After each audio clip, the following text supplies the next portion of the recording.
Assalamualaikum warahmatullahi wabarakatuh. Selamat siang teman-teman dan Bapak Ibu dosen. Perkenalkan, nama saya Muhammad Ujaidur Rahman. Dalam video saat ini saya akan menjelaskan tentang manajemen risiko sebagai tugas yang dilakukan untuk penyelesaian ujian tengah semester di FFD Unisnu. Pertama, saya mulai dari risiko berdasarkan tingkat ketidakpastiannya. Dalam menjalani hidup, kita pasti akan mengalami kondisi yang tidak pasti di masa depan.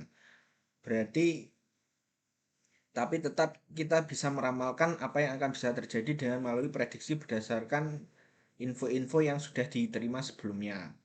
Sedangkan resiko sendiri pada dasarnya adalah perbedaan antara kondisi yang sedang kita ramalkan atau prediksi dengan kondisi yang terjadi, yaitu jadi perbedaan antara yang diramalkan dengan yang terjadi itu adalah risiko. Maka kita bisa menggunakan atau mengkategorikan risiko berdasarkan tingkat ketidakpastian yang terjadi. Berdasarkan ini, tingkat ketidakpastian ada yang tidak pasti atau yang tidak ada ketidakpastiannya atau yang pasti terjadi. Hal ini berarti kategorinya ini bisa diprediksi dengan pasti. Sebagai contoh adalah jumlah pendapatan dari surat obligasi dan bunga deposito. Berarti sejak awal di surat obligasi dan di deposito sudah ditentukan besarnya bunga dan besarnya pendapatan ditentukan sekian, dalam waktu akan bisa diambil sekian, itu sudah pasti. Apalagi yang bentuknya adalah surat berharga negara SBN atau sebaliknya, itu pada dasarnya itu bertingkat pasti terjadi. Lalu ada yang tingkatnya ketidakpastian yang secara objektif, yaitu sebenarnya hasilnya bisa diprediksi dan ada nilai probabilitas yang diketahui walaupun tidak pasti terjadi. Seperti ketika ada sebuah pabrik ingin meningkatkan produksi barang, itu mereka meningkatkannya berdasarkan survei pasar dan sejarah penjualan yang ada. Jadi ada prediksinya berapa yang bisa diproduksi, berapa peningkatan yang bisa diproduksi sesuai dengan nilai probabilitas yang ada. Jadi tidak asal meningkatkan produksi. Lalu ada yang dimaksud ketidakpastian subjektif, yaitu hasil bisa diprediksi tetapi tidak ada nilai probabilitas. Itu berarti bisa diprediksi naik atau turun, berhasil atau gagal. Cuma prediksi seperti itu aja tapi tidak ada probabilitas, tidak ada kemungkinan persentase yang bisa naik turun berapa persen atau berhasil tidaknya berapa persen. Itu sebagai contohnya adalah naik turunnya kurs mata uang di forex. Atau juga yang bisa disebut sangat tidak pasti, berarti hasilnya tidak bisa diprediksi dan tidak bisa diidentifikasi. Contohnya yang mudah adalah melakukan perburuan harta karun. Itu kita bisa melakukan persiapan, tapi persiapan itu kan tidak ada mendongkrak pasti menemukan atau tidak menemukan. Itu adalah tidak ada, sangat tidak kepastian. Lalu bisa juga adalah risiko berdasarkan kemungkinan terjadi kerugian. Secara umum kemungkinan terjadinya kerugian itu namanya chance of loss. Itu adalah rasio perbandingan antara kerugian yang terjadi dengan jumlah sesuatu yang bisa mengalami kerugian dalam suatu kelompok. Contohnya sebuah pabrik memproduksi botol. Dalam setiap produksi 1000 botol, ada 10 botol yang rusak dan tidak layak dijual. Maka chance of loss pada produksi botol setiap 1000 adalah 1%. Dalam menghitung chance of loss, digunakan perhitungan berbeda untuk penyebab kerugian berbeda. Ini dinamakan peril.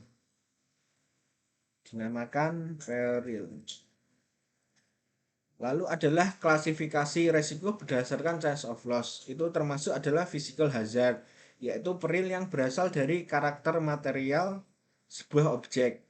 Contohnya adalah peril untuk produksi botol itu bisa dari bahan bakunya, bisa dari suhu ruangan yang panas, atau pokoknya yang berasal dari karakter material objeknya. Lalu adalah moral hazard, yaitu peril yang berasal dari sikap manusia dan kondisi SDM.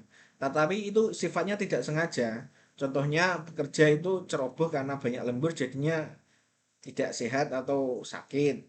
Jadi ketika melakukan produksi ceroboh, itu namanya moral hazard. Lalu ada yang namanya moral hazard. Moral hazard itu real yang berasal dari sikap manusia juga, tetapi ada unsur kesengajaan untuk melakukannya. Contohnya, karena pengawasan gudangnya tidak ketat, seorang supervisor produksi melaporkan jumlah produk botol yang rusak itu lebih tinggi daripada yang sebenarnya. Dan sisanya ini akan dijual dengan pribadi. Lalu kita juga mengetahui yang namanya derajat resiko atau kadar resiko atau degree of risk. Secara umum, derajat resiko adalah varian perbedaan antara kerugian yang diramalkan atau yang diprediksi dengan kerugian yang terjadi. Rumusnya adalah simpangan perbedaan kerugian dibagi dengan kerugian yang diharapkan. Contohnya, pabrik A dan pabrik B mempunyai degree of loss rata-rata kerugian 1% setiap bulan. Berdasarkan survei tenaga ahli, dikeluarkan statistik kemungkinan bulan depan pabrik A akan mengalami 0,9 sampai 1,1% degree of loss dan pabrik B mengalami 0,85% sampai 1,15% degree of loss. Lalu rata-rata dan derajat kerugiannya adalah pabrik A adalah 1,1 kurangi 0,9 dibagi 1% yaitu 2. Lalu pabrik B adalah 1,15 dikurangi 0,15% dibagi 1 yaitu 3. Jadi walaupun rata-rata kerugiannya sama, jadi kerugian yang diharapkan itu adalah rata-rata kerugian yaitu pabrik A dan pabrik B itu sama, tetapi derajat kerugiannya itu berbeda.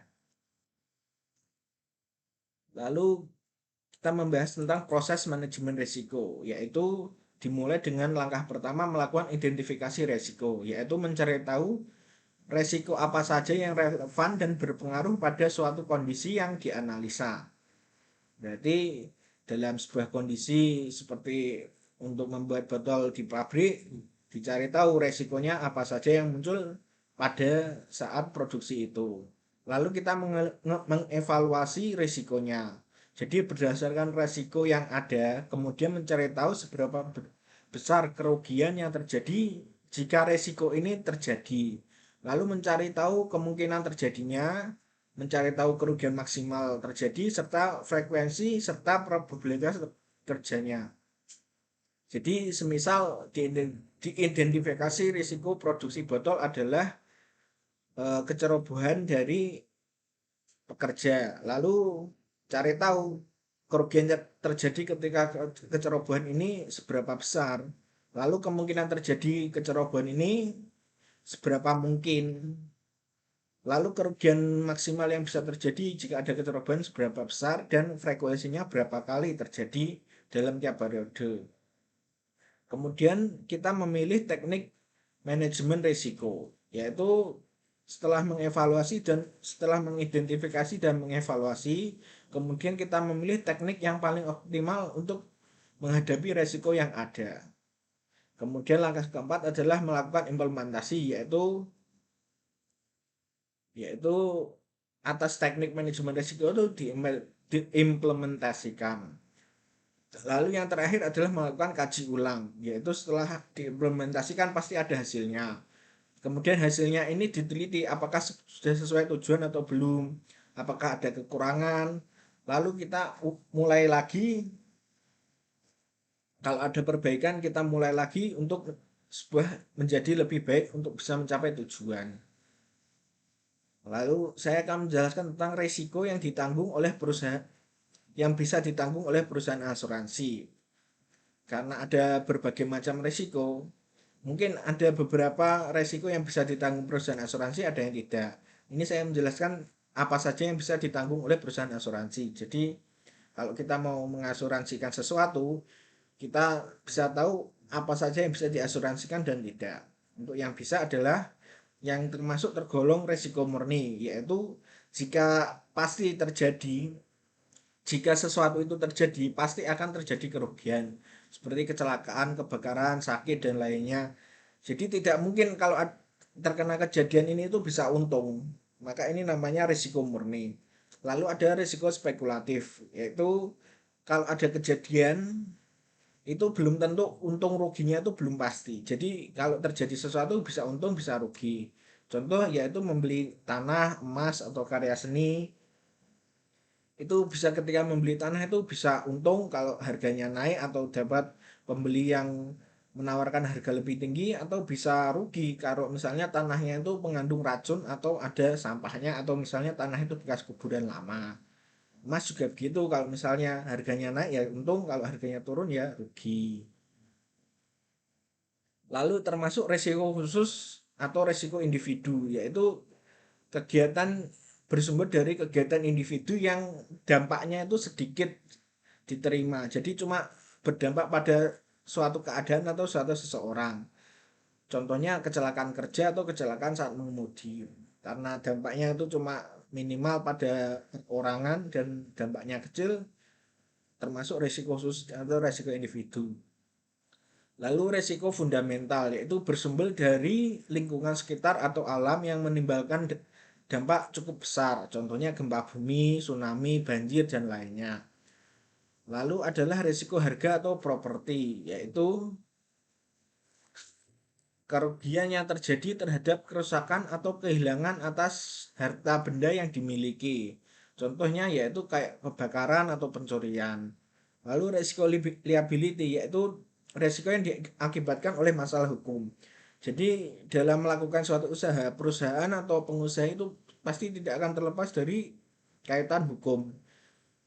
Misal kita dituntut atau kita menuntut. Itu masuknya risiko liability. Misal kalau kita dirugikan seseorang, misalnya kontrak kita harusnya dibayar, bayarnya kurang atau mundur, kita bisa mencari bisa ke polisi atau ke pengadilan untuk mencari ganti rugi. Itu termasuk risiko liability atau sebaliknya kalau kita terkena denda dari tuntutan pekerja yang kecelakaan atau kita belum membayar, kita kena liability.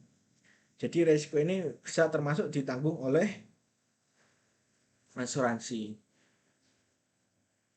Lalu saya akan menjelaskan tentang contoh sekuen dari risiko. Contoh analisis sekuen risiko.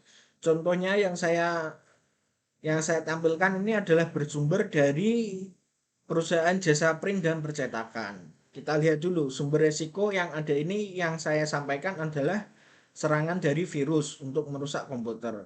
Lalu risk factor. Risk factor ini adalah sesuatu yang menaikkan kemungkinan terjadinya kerugian. Ini bisa dari eksternal, bisa dari internal. Dari internal sendiri adalah antivirus tidak terupdate atau firewall setting tidak ketat.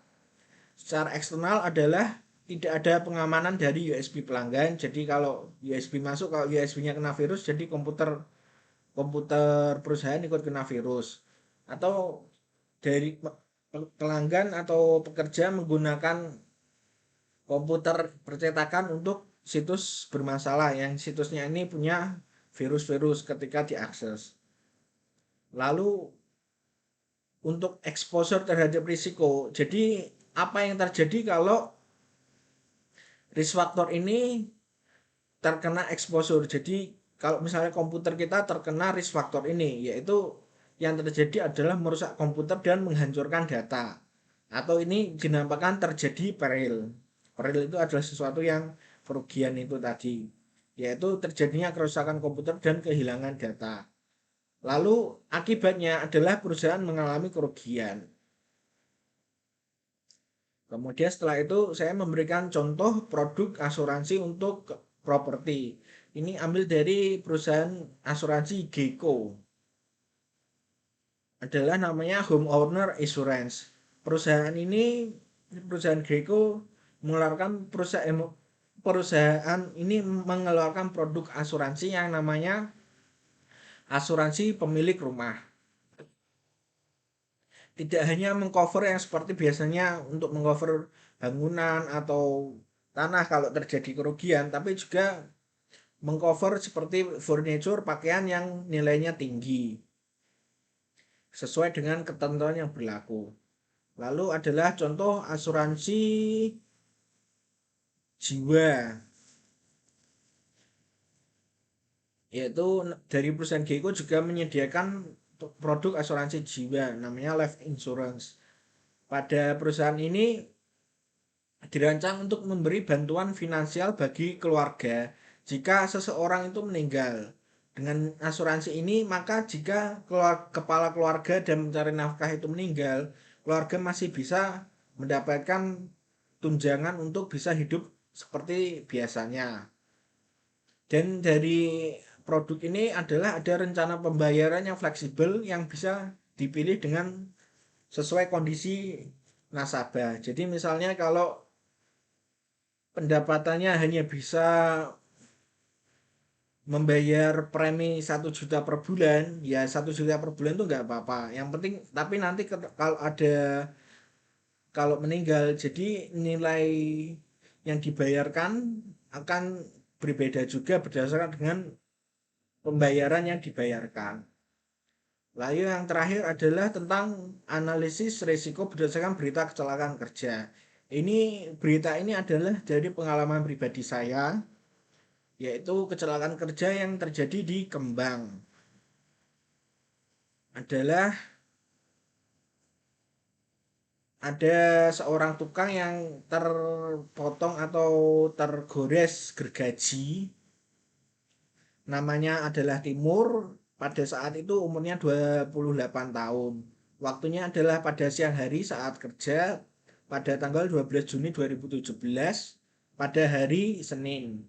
Lukanya adalah berlokasi di jari tangan kanan. Untuk keparahannya itu sedang, nggak sampai putus, cuma tergores. Jadi lukanya itu bentuknya goresan panjang dan agak dalam. Pekerjaannya adalah sebagai penggaji di tukang mebel.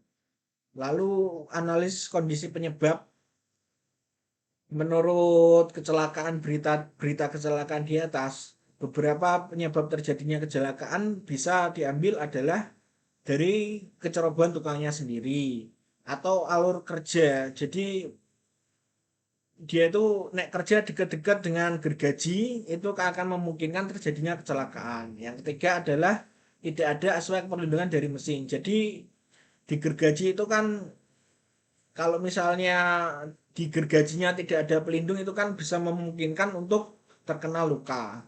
Atau bisa juga karena pekerja tidak menggunakan perlindungan seperti sarung tangan, atau sarung tangannya itu kurang kuat untuk melindungi dari gergaji. Lalu melakukan risk assessment, yaitu pertama melakukan identifikasi resiko yang muncul. Nah, resiko yang muncul dari berita di atas adalah timbulnya kecelakaan kerja. Lalu siapa yang terluka dan bagaimana?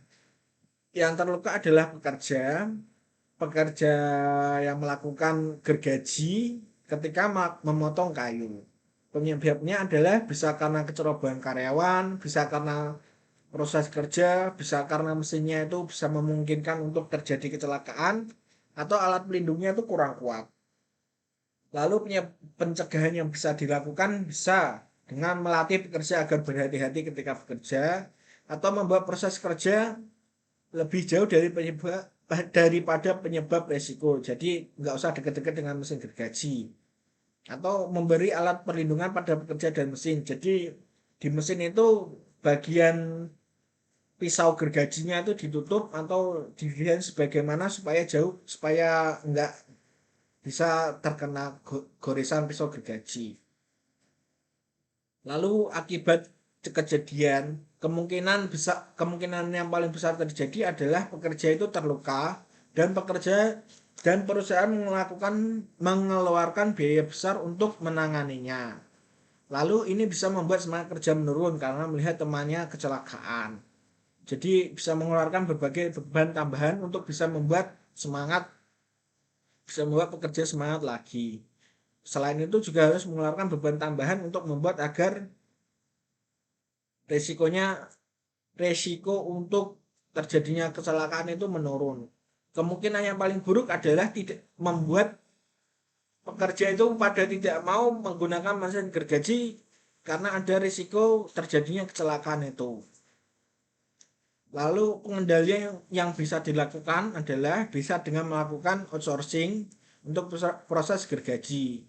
Jadi perusahaan tidak menggergaji sendiri tapi memberikan pekerjaan gergaji ini kepada pihak lain. Jadi kalau misalnya terjadi kecelakaan pun yang menanggung resikonya adalah perusahaan lain, bukan perusahaan kita karena kita melakukan outsourcing.